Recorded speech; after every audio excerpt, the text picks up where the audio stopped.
Hello student, welcome our YouTube channel as a teach time. तो यहाँ पे हम बात करने वाले हैं आपके सिलेबस के बारे में। तो यहाँ पे 2022 का न्यू सिलेबस या न्यू ब्लूप्रिंट आ गया है। साथ ही मैं आपको यह भी बताने वाला हूँ कि सिलेबस और ब्लूप्रिंट में क्या डिफरेंट है, किस प्रकार से इसको रीड करा जाता है, ठीक है, क्या रणनीति रहेगी, सारा कुछ हम एक ही वीडियो में समझने वाले हैं। तो सबसे पहले आपको यहाँ पे क्रोम ब्राउज़र पे आपको लिखते हैं CGBSE और सर्च कर देने। यहाँ पे देखो आपको इंडिपेंडेंट रहना है, मतलब आप अपने मोबाइल पे इसको सर्च करके पीडीएफ आपको देख सकते हैं। आपको पता तो होनी चाहिए, इस कारण से मैं आपको पूरा लाइव दिखाने वाला हूँ कि किस प्रकार से आप अपने मोबाइल पे इसको ओपन कर सकते हो। उसके लिए आपको ये ओपन होगा ना, देखो लेफ्ट तरफ बायां तरफ आपको थ्री डॉट दिखाई देगा, उस पर आपको क्लिक करने हैं। तो जैसे मैंने थ्री डॉट पे क्लिक किया तो यहाँ पे शैक्षणिक परीक्षा लिखा होगा, उस पर आपको क्लिक करने हैं। तो कुछ इस प्रकार का इंटरफेस ओपन हो जाएगा। ठीक है, मैं इसको थोड़ा सा डेस्कटॉप मोड पे कर लूँ मोबाइल को, ताकि कोई भी दिक्कत ना आए समझने में। ठीक है, ये देखो डेस्कटॉप मोड पे मैंने कर लिया। तो आपको सिंपली से नीचे की ओर जाने हैं। ठीक है, कुछ बच्चों को ये डाउट होता है सर सिलेबस कैसे देखा जाता है और ब्लूप्रिंट क्या है, तो कुछ कन्फ्यूजन हो जाते हैं। तो मैंने आपको दोनों का डिफरेंस समझाने हैं। ठीक है, तो पाठ्यक्रम या विषय वस्तु इसी को बोलते हैं सिलेबस, और ये रहा आपका ब्लूप्रिंट। दोनों चीज़ें हैं। ठीक, अब दोनों में डिफरेंस क्या है? तो पाठ्य वस्तु हमको ये बताता है कि भैया आपको इस साल ये पाठ पढ़ने हैं। ठीक है, ब्लूप्रिंट हमको बताएगा कि भैया इस पार्ट से इतने नंबर के प्रश्न आएंगे। बस इतना ही डिफरेंस होता है दोनों में। तो चलिए मैं आपको इस साल का पाठ्यक्रम या सिलेबस आपको समझाता हूँ। तो यहाँ पे पाठ्यक्रम पे क्लिक किया तो आपको यहाँ पे कक्षा 9वीं 10वीं 11वीं और 12वीं सभी कक्षाओं का यहाँ पे पाठ्यक्रम या सिलेबस आपको दिखाई देने वाला है।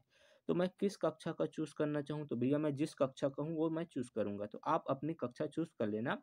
फॉर एग्जाम्पल मैं यहाँ पे कक्षा 11वीं चूज करता हूँ। ठीक है, क्योंकि यहाँ पे कक्षा 11वीं वालों का ज़्यादा कमेंट आ रहा है। भैया आपको कोई भी डाउट होगा तो सॉरी अपनी कमेंट और में अपना क्या बोलते हैं प्रॉब्लम जरूर बताना। ठीक है, उसके बाद मैं जैसे कक्षा 11वीं चूज़ किया, उसके बाद यहाँ पे कक्षा चूज़ करने के बाद अच्छा एक चीज़ और बता दूँ, यहाँ पे देखो प्रूफ के साथ बता रहा हूँ, शैक्षणिक सत्र 2021-22 पाठ्यक्रम लिखा है। ठीक, अब जिस विषय को मेरे को देखना है, फॉर एग्जांपल मैं हिंदी पे क्लिक करता हूँ, हिंदी विषय का सिलेबस मेरे को देखना है। ठीक है, तो डाउनलोड पे क्लिक कर सकते हो आप।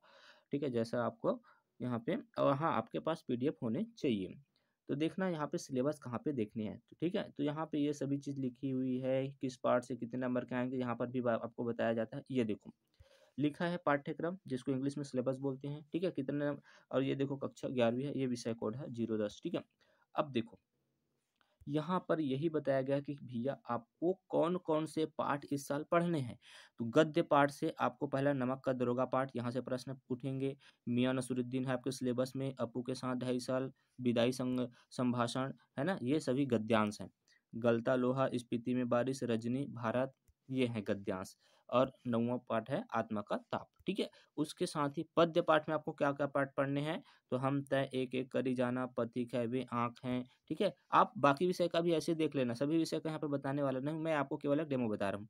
घर की याद, चंपा, काले काले अक्षर नहीं चिन्हते, ये हैं आपके सिलेबस। उम्मीद करता हूँ कि समझ में आ गया। ठीक है, और ये भी है पाठ्यक्रम, ये जो आपके गद्यांश के गजल है, हे भूप है ना, ये सभी चीजें हैं। क्लियर, इतना बात समझ में आ रहा है। ठीक है, तो ये है, ये अलग है अपना। ठीक है, तो ये चीज़ समझ में आया। ठीक है, तो ये है आपके सिलेबस। ठीक है, सिलेबस में हमको क्या पता चलता है कि पाठ में क्या क्या कटौती हुई है, कौन कौन से पाठ इस साल पढ़ने वाले हैं। ठीक है, अब चलते हैं विषय का भी आप देख सकते हो। चलो मैं एक और विषय का आपको समझा दूं, जैसे कि रसायन विज्ञान का देखते हैं। कक्षा 11वीं रसायन विज्ञान मेरा सब्जेक्ट है, तो मैं उसको थोड़ा समझा सकता हूँ। ठीक है, अब देखो ये रसायन विज्ञान का है। ठीक है, अब यहाँ पे ये देखो, ये है क्या सर, ये आवंटित अंक है, ये हम ब्लूप्रिंट में अच्छे से समझेंगे। ठीक है, तो आपको सिलेबस में केवल क्या देखना है कि कौन कौन से पार्ट पढ़ने वाले हैं। ठीक है, यहाँ पर ये 17-18 का यहाँ पे लिखा गया है, ये प्रायोगिक मूल्यांकन का है। ठीक है, इसको आप इग्नोर करो।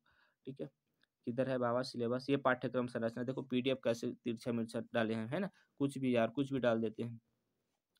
अब देखो पाठ्यक्रम संरचना, सैद्धांतिक यहाँ पे 70 नंबर के आते हैं, 30 आपका प्रैक्टिकल होता है। ठीक है, तो रसायन के कुछ यहाँ पे आप देख सकते हो, ये सिलेबस है आपके इकाई 1 में क्या है आपके। ठीक है, तो देख सकते हो, ये पीडीएफ आपको मैं टेलीग्राम चैनल पे दे दूंगा। अगर आपको नहीं आता भैया डाउनलोड करने, तो कमेंट कर देना। देखो किस प्रकार से ये इसको लिया गया है यार, थोड़ा सा सही ढंग से पीडीएफ देना चाहिए ना, है ना उन लोग को। चलिए कोई बात नहीं। तो यहाँ पे ये देख सकते हो, यहाँ पे और पार्ट के अंतर्गत कौन कौन से टॉपिक हैं वो भी आपको दिया गया है, उसी टॉपिक को आपको पढ़ने हैं। क्लियर, ठीक है। तो उम्मीद करता हूँ कि समझ में आ गया होगा। आप इत्मीनान से बैठ के घर में बैठ के इसको देख लेना पीडीएफ को, ठीक है। चलिए, अब कोई भी डाउट होगा तो बता देना, ताकि मैं अलग से उसका वीडियो बता दूंगा, सेपरेट में अलग से समझा दूंगा, ठीक है। अब हम चलते हैं ब्लूप्रिंट में, ठीक है। अब देखो, मैंने अभी पाठ्यक्रम पे क्लिक किया था तो ये दिखाई दिया। अब मैं ब्लूप्रिंट पे चलता हूँ। तो ब्लूप्रिंट पे जैसे ही क्लिक किया तो मेरे को यहाँ पे कक्षा 9वीं 10वीं 11वीं 12वीं सभी ओपन हो जाएंगे। तो किस कक्षा का देखें, चलिए मान लीजिए मैं कक्षा 11वीं का ब्लूप्रिंट आपको समझाने वाला हूँ। तो यहाँ पे फॉर एग्जाम्पल हिंदी पे चलते हैं, ठीक है। तो हिंदी का डाउनलोड कर लेते हैं पीडीएफ। आपके पास पीडीएफ ऐप होनी चाहिए, पीडीएफ रीडर। अब देखिए यहाँ पे, ये देखो ये है, लेकिन इसको नहीं देखना, मैं आपको समझा रहा हूँ। नीचे की ओर जाना, नीचे की ओर जाना, ब्लूप्रिंट लिखा होगा हेडिंग पे, ठीक है। ये प्रश्न पत्र योजना है, इसको देखने से आपको ज़्यादा समझ में नहीं आएंगे। तो आपको नीचे की ओर जाने, यहाँ पर दिखाई देगा आपको, ये देखो ब्लूप्रिंट लिखा है, इस प्रकार से इसको देखने हैं, ठीक है। अब यहाँ पे मैं थोड़ा सा समझा देता हूँ, पहले भी बता दिया हूँ कि किस प्रकार से ब्लूप्रिंट को समझा जाता है, ठीक है। देखो, इधर आपके टॉपिक लिखा होगा, ये है अंकों का अधिभार कि उस टॉपिक से कितने नंबर के आएंगे टोटल, और ये है प्रश्न की मतलब अंक, कितने अंक के आएंगे। जैसे कि ये आपके 1 नंबर के, ये 2 नंबर के, ये 3 नंबर के, 4 नंबर के, ये 5 नंबर के और ये 8 नंबर के, कितने प्रश्न आएंगे यहाँ पे लिखा होगा, ठीक है। अब फॉर एग्जाम्पल मैं आपको बताता हूँ, यहाँ पे पहला प्रश्न है बोध प्रश्न, मतलब गद्यांश पर आधारित प्रश्न। तो गद्यांश पे आधारित प्रश्न में टोटल 10 नंबर के आएंगे यहाँ से। अब 1 नंबर के 2 प्रश्न, 2 नंबर के 4 प्रश्न आएंगे, तो टोटल कितने नंबर हो गए 10। उसी प्रकार से अपठित गद्यांश जो आपके होंगे वो 6 नंबर के आएंगे, तो 1 नंबर के टोटल 6 प्रश्न आने वाले हैं, ठीक है। अपठित गद्यांश आता है ना कि उसको पढ़ के यहाँ पे प्रश्न लिखा होता है, उसके आंसर देने रहते हैं एक एक लाइन में। उसी प्रकार से यहाँ पे आप देख सकते हो निबंध लेखन में 8 नंबर आएंगे, जो कि आपका केवल एक प्रश्न होगा। इसका मतलब यहाँ पे आपको समझ आ गया कि 8 नंबर के केवल एक प्रश्न आएंगे, वो क्या है आपका निबंध लेखन होगा।